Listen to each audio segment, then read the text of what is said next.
అందరికీ నమస్కారం. ఉద్యోగులు, పెన్షనర్లు, కార్మికులకు సంబంధించిన ప్రతి అప్డేట్, ప్రతి సమస్య పట్ల సపోర్టివ్గా వీడియోస్ అయితే వస్తాయి మన ఛానల్లో. తప్పకుండా సబ్స్క్రైబ్ చేసుకోండి, వీడియోస్ అయితే లైక్ చేస్తూ ఉండండి.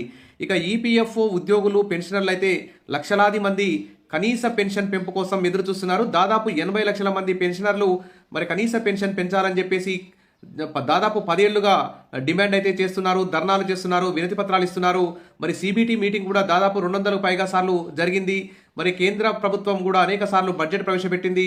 కానీ మరి ఈపీఎఫ్ఓ ఉద్యోగులు, కార్మికులు, పెన్షన్లకు సంబంధించినటువంటి మరి కనీస వేతనాన్ని పెంచకపోవడం, కనీస పెన్షన్ని పెంచకపోవడం అయితే చాలా అన్యాయం. ఇక్కడ చూద్దాం, ఒక ముఖ్యమైన గుడ్ న్యూస్ అయితే వచ్చింది. మరి కనీస ఈపీఎఫ్ పెన్షన్ను పెంచండి.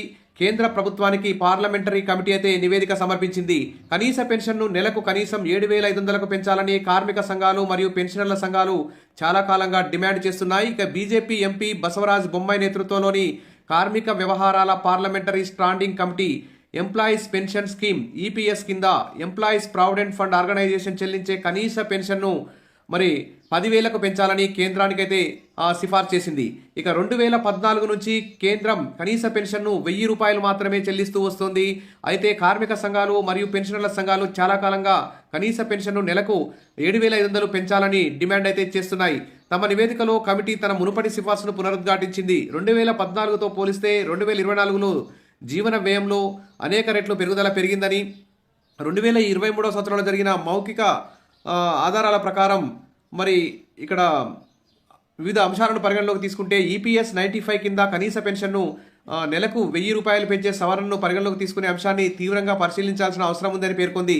మరి అనేక ఆర్థిక సమస్యలు ఉన్నప్పటికీ మరి పెన్షనర్లు మరియు వారి కుటుంబ సభ్యుల ప్రయోజనాల నిమిత్తం మరి ఈపీఎఫ్ఓ మరి ఈ పనినైతే అత్యవసర భావంతో చేపట్టాలనే అవసరం ఉందని కమిటీ అభిప్రాయపడింది.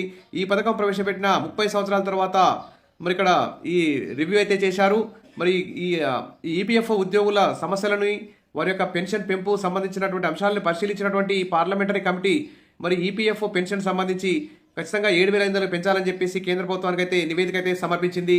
కానీ ఇక్కడ ఉద్యోగ సంఘాలు, పెన్షన్ల సంఘాలు అయితే పెన్షన్ మొత్తాన్ని 9,000కు కానీ 10,000కు కానీ పెంచాలని చెప్పేసి ఇక్కడ డిమాండ్ అయితే చేస్తూ వివిధ రాష్ట్రాల్లో ఇక్కడ ధర్నాలు అయితే చేస్తున్నారు. ఉద్యోగులు తమ యొక్క నిరసనలు అయితే తెలుపుతున్నారు. ప్రస్తుత ధరల పెరుగుదల ప్రకారం, ద్రవ్యోల్బణ ప్రకారం అయితే కనీసం పెన్షన్ 10,000గా నిర్ణయిస్తే బాగుంటుంది. ప్రస్తుతానికైతే పార్లమెంటరీ కమిటీ అయితే కేంద్ర ప్రభుత్వానికి 7,500 కనీస పెన్షన్ చెల్లించే విధంగా చెల్లించాలని చెప్పేసి నివేదిక అయితే సమర్పించింది. మరి త్వరలో దీనిపై కేంద్ర ప్రభుత్వం నిర్ణయం తీసుకొని మరి వారందరికీ ప్రస్తుతానికైతే 7,500 కనీస పెన్షన్ అమలు చేసి నెక్స్ట్ బడ్జెట్లోనైనా కనీస పెన్షన్ 10,000కు పెంచాలని చెప్పేసి ఉద్యోగులు, కార్మికులు, ఈపీఎఫ్ఓ అందరికి సంబంధించి ఉద్యోగులు అందరూ కూడా కోరుకుంటున్నారు.